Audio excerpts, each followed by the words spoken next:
Ozark web series के episode 4 की शुरुआत में हमें एक वॉइस ओवर सुनाई देता है जो कि मार्टी बर्ड की आवाज में है कि मान लो आपको $5 मिलियन से भरा हुआ एक बैग मिलता है तो आप क्या करेंगे? महंगी कार खरीदेंगे, बंगला खरीदेंगे, क्या करेंगे आप? आईआरएस वाले आपको ऐसा कुछ भी महंगा खरीदने नहीं देंगे।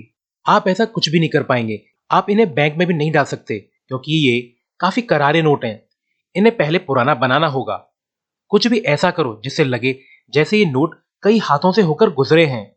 फिर कुछ ऐसा बिजनेस चाहिए जिसमें काफी कैश फ्लो होता हो और अकाउंट्स के साथ छेड़छाड़ आराम से हो सके। और फिर इस बिजनेस से मिले हुए पैसों को उन नोट्स के साथ मिला दो और फिर किसी भी अमेरिकन बैंक में डिपॉजिट करके ऐसे देश के बैंक में ट्रांसफर कर दो जो आईआरएस की नहीं सुनता हो। और फिर हो गया पैसा क्लीन और इसे कहीं से भी विड्रॉ कर लो। और इसके बाद फिर हम देखते हैं कि मार्टी बॉबी डीन के स्ट्रिप क्लब की एक स्ट्रिपर से मिलता है। मार्टी उससे उसकी पे स्लिप मांगता है ताकि मार्टी को उस लड़की के एम्प्लॉयर के बारे में कुछ जानकारी मिल सके, पर पे स्लिप पे कोई भी कंपनी का नाम नहीं था। पर उस स्ट्रिपर से मार्टी को पता चलता है कि बॉबी डीन की एक सीक्रेट सेफ है जो उसके ऑफिस में मौजूद है। इसके बाद फिर हम देखते हैं कि वेंडी मार्टी से कहती है कि यहाँ तक एफबीआई पहुंच चुकी है और अगर तुम अरेस्ट हुए तो अकाउंट फ्रीज हो जाएंगे। अगर बच्चों का फ्यूचर सिक्योर करना है तो सारे एसेट्स मेरे नाम कर दो या फिर रियल एस्टेट बिजनेस में इन्वेस्ट कर दो। पर मार्टी साफ साफ मना कर देता है क्योंकि बेचारा पहले भी एक बार धोखा खा चुका है। वहीं धीरे धीरे बडी और जोना क्लोज हो रहे हैं। ये दोनों साथ में टाइम स्पेंड करते हैं। वहीं ब्लू कैट लॉज में पैटी मार्टी पर नजर बनाए हुए है, पर बेचारे मार्टी को अंदाजा भी नहीं था कि सामने बैठा वो बंदा एफबीआई से है।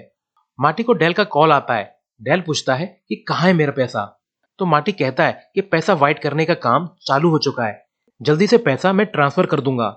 पर डेल सेटिस्फाइड नहीं है, उसे काफी जल्दी मची हुई है। वो कहता है कि मार्टी जरा भी गड़बड़ हुई तो मैं तुम्हारी फैमिली को बड़े प्यार से मारूंगा। मार्टी बेचारा ये सुनकर टेंशन में आ जाता है और सोचता है कि वो करे तो करे क्या।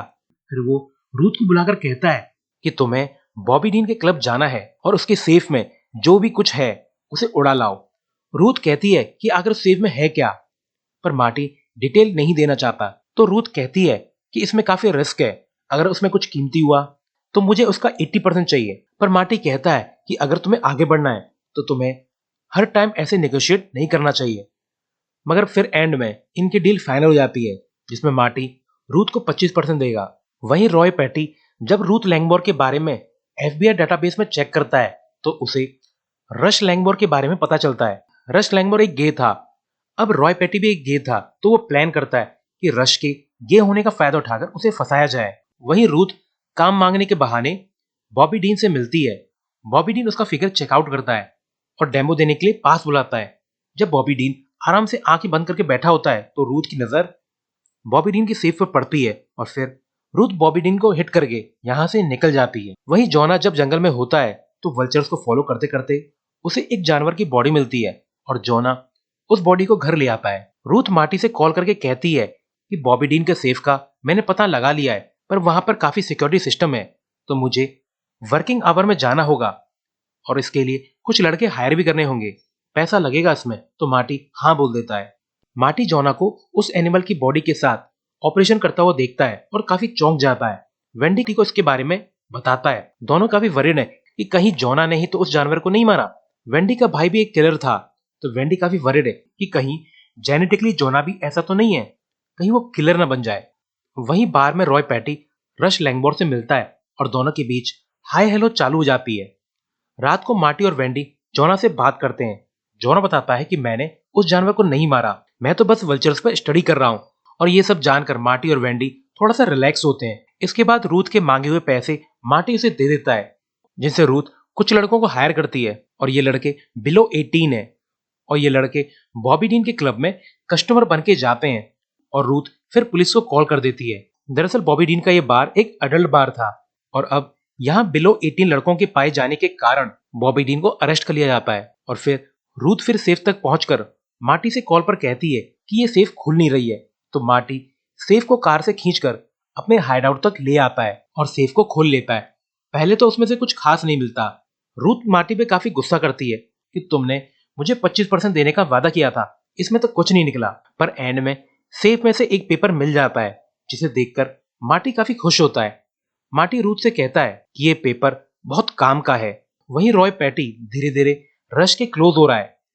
रॉय पैटी कहता है कि मुझे अच्छी फिशिंग साइट तक ले चलो और मैं इसके बदले अच्छे पैसे दूंगा तुम्हें, और इसके लिए रश मान जाता है। फिर मार्टी जेल में बॉबी डीन से मिलता है और कहता है कि मैं तुम्हारा क्लब खरीदने वाला हूं। तो बॉबी डीन भड़क कर कहता है कि इस तरह मुझे जेल पहुंचाकर तुम मुझसे मेरा बार छीन लोगे। तो मार्टी कहता है कि मैं खरीद रहा हूं, छीन नहीं रहा हूं। तुम्हारी मजबूरी है बेचना, क्योंकि मेरे पास तुम्हारा एक कीमती पेपर है जिसे पता चलता है कि तुम इस क्लब में किसी के लिए मनी लॉन्ड्रिंग कर रहे हो। तो मजबूरन बॉबी डीन अपने क्लब को मार्टी को बेच देता है। मार्टी फिर बार में स्ट्रिपर से मिलता है और कहता है कि अब मैं तुम्हारा नया बॉस हूं और तुम्हें अब यहाँ पर कोई भी परेशान नहीं करेगा, तुम्हें फुल रिस्पेक्ट मिलेगी। मार्टी फिर रेचल से कहता है कि मैंने एक और बिजनेस में इन्वेस्ट किया है और अब मैं यहाँ ज्यादा टाइम नहीं दे पाऊंगा। अब अकेले ही तुम्हें ये लॉज संभालना होगा, मैं बस कभी कभी आया करूंगा। इसके बाद बॉबी डीन जेकब और डार्लिन स्नेल से मिलता है और ये कपल हमारी कहानी के काफी इंपॉर्टेंट कैरेक्टर हैं और बॉबी डीन इनके लिए ही मनी लॉन्ड्रिंग करता है। बॉबी डीन जब बताता है कि उसने क्लब गवा दिया तो जेकब उसे पूछता है कि आखिर ये मार्टी है कौन और इसे कैसे पता चला कि तुम क्लब के आड़ में आखिर कर क्या रहे थे। तो बॉबी डीन इसका कोई भी ढंग से जवाब नहीं देता। तो एंड में डार्लिन एक इंजेक्शन इंजेक्ट करके बॉबी डीन को मार डालती है। अब बॉबी डीन को मारने के दो कारण थे।